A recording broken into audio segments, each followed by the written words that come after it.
Não escreva os seus trabalhos de faculdades sem antes assistir este vídeo. Eu sou a Jennifer. Eu sou a Érica. Somos da Vivência Universitária. Aqui vamos falar 9 pontos super importantes para o seu trabalho acadêmico. Exatamente. E antes de você continuar vendo esse vídeo, vamos começar nosso canal, já crescer. Então se inscreva aqui embaixo, curta nossas redes sociais, Facebook, Instagram e ativa o sininho para você ficar por dentro dos nossos vídeos.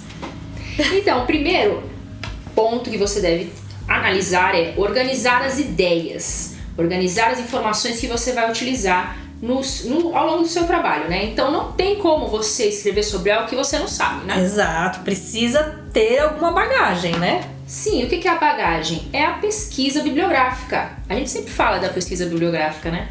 Mas é porque é fundamental, não tem como você sair escrevendo ou sair apresentando, sair falando sem ter conhecimento, né? De algum jeito você tem que ter. Isso é verdade. E além de fazer a pesquisa bibliográfica, ler os textos, você precisa também organizar as ideias, para você saber qual ideia saiu de qual texto. Exatamente. Porque depois que você lê um monte de coisa, você não vai lembrar de onde veio aquela ideia, né? E você não precisa se preocupar com isso, né? Você já vai ter outras coisas para se preocupar. Isso faz parte da sua organização. A gente já falou de outros vídeos aqui, inclusive vou deixar o card aqui em cima do vídeo da parte da apresentação oral, que a gente fala de organização para apresentação oral, e aqui de novo a gente falando da escrita, falando de organização. Então isso é muito importante, tenha a organização na hora da sua escrita. E também é importante você saber o objetivo daquele trabalho. Sim. Os trabalhos acadêmicos, eles têm objetivos diferentes. O projeto tem um objetivo que é apresentar uma ideia para ser avaliada, para ver se você vai fazer ou não. O relatório, ele tem o objetivo de relatar o que já foi feito. Percebam que são coisas totalmente diferentes, né? E o que difere aí no relatório pro projeto, na escrita? Isso é muito importante porque vai te dar dicas, vai te dar orientações de como fazer esta parte escrita. Como a Jennifer acabou de falar, se um projeto você vai falar de algo que você pretende fazer, então isso já está sinalizando que os verbos devem estar no futuro. Já um relatório foi algo que já foi feito, um relatório, um TCC, um artigo, algo que já foi feito. Então os verbos têm que estar no passado. Isso já vai te dando informações para você poder fazer uma boa escrita. Então é importante que você saiba esses objetivos, para que você saiba, por exemplo, quais pontos destacar naquele monte de pesquisa bibliográfica que você fez. Você sabe o que você pode... eu vou falar mais da metodologia. A metodologia vai ser importante, vai ser avaliada. Então, vamos destacar melhor a nossa metodologia. Por isso que é importante você entender este objetivo. E pensando em objetivo, Jennifer, quando você conhece uma outra parte, que é o público-alvo, fica mais fácil para você atingir o seu objetivo também. Com certeza. E quem que é esse público-alvo? É a pessoa que vai receber o seu texto, que vai ler o seu texto, seja ela para uma avaliação, como uma banca, por exemplo, ou uma pessoa que está buscando um artigo, que está fazendo a pesquisa bibliográfica dela. E aí encontra o seu artigo. Então, o público-alvo é muito importante que você saiba quem é. Você vai adequar a sua escrita a esse público-alvo. Se eu vou escrever para um professor, eu vou usar determinadas palavras. Se eu vou escrever para uma banca, eu posso escolher outras palavras. Se eu vou escrever para um público leigo, que não conhece daquele assunto, mais outras palavras. Então isso tudo é relacionado ao público-alvo, né? Isso, exatamente. Então você já fez a sua pesquisa, organizou as suas ideias, sabe qual o objetivo daquele trabalho, sabe para quem você vai escrever aquele trabalho. É importante você definir o que vai ser abordado em cada parágrafo. Porque isso vai te deixar vai ser mais fácil para você escrever, né? Às vezes a pessoa lê um monte de coisa, tem um monte de ideia, chega, senta para escrever e não sai nada. Exato. Não é que ela não saiba, é que ela não se organizou, não organizou as ideias, né? Isso. Então a gente indica que você defina, primeiro parágrafo eu vou falar desse assunto. Segundo parágrafo eu vou falar desse outro assunto. Terceiro, e assim por diante. E outro ponto muito importante é, além de definir, você tem que fazer a ligação entre essas ideias. Isso. Conectar um parágrafo ao outro, né? Não é uma coxa de retalho que você vai construindo ali aos poucos.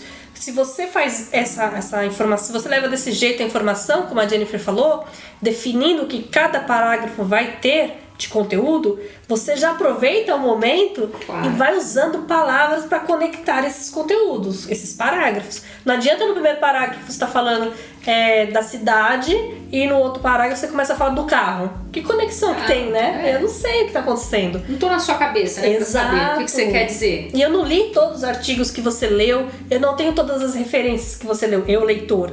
Então é muito importante que você faça essas conexões. Não, estou falando da cidade, aquela cidade tem muitos carros com tal característica e eu vou falar agora sobre esses carros. Então eu estou criando ali uma linha de raciocínio, mostrando para o meu leitor da onde eu estou indo e para onde eu estou indo, Exatamente. né? Isso é muito importante. Muito importante. Além disso também, para ajudar o leitor, é importante que você defina termos. Isso.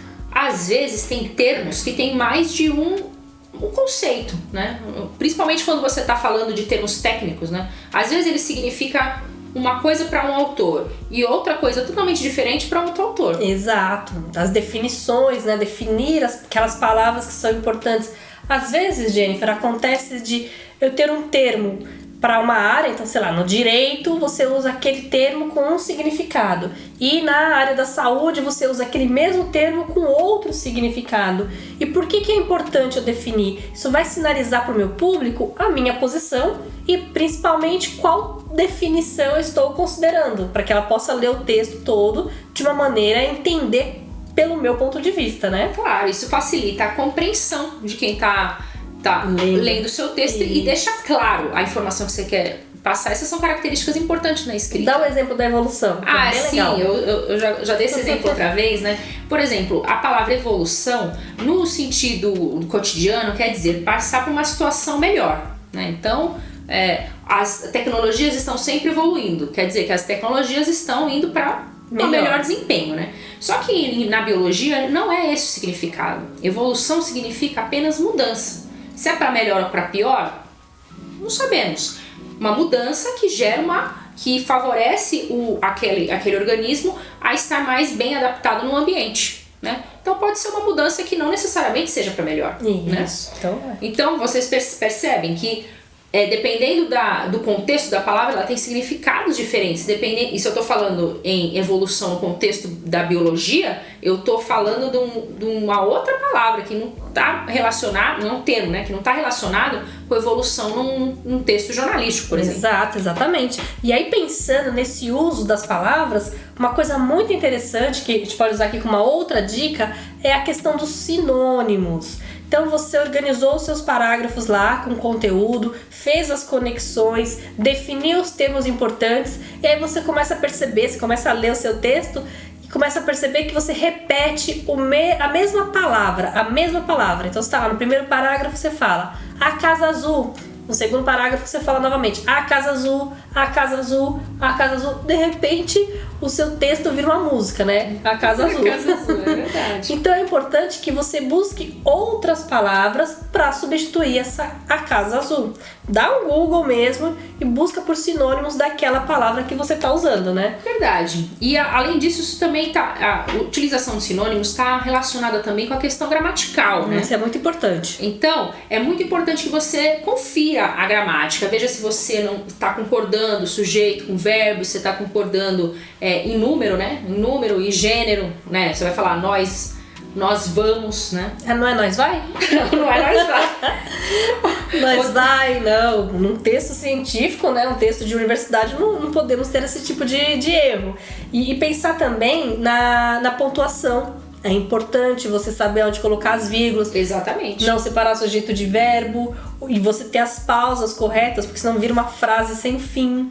E eu sei que os programas hoje de computação, né, como o Word propriamente, ele faz as correções, por exemplo, de ortografia, exatamente. E gramatical também. Então, mas é importante, mesmo assim, ele fazendo a correção de ortografia, que você tenha uma noção, que você leia e de repente até faça algumas correções. Por exemplo, às vezes o Word não está atualizado de acordo com as novas regras gramaticais. E aí fica uma pontuação meio estranha ali. É bom você sempre dar uma olhadinha.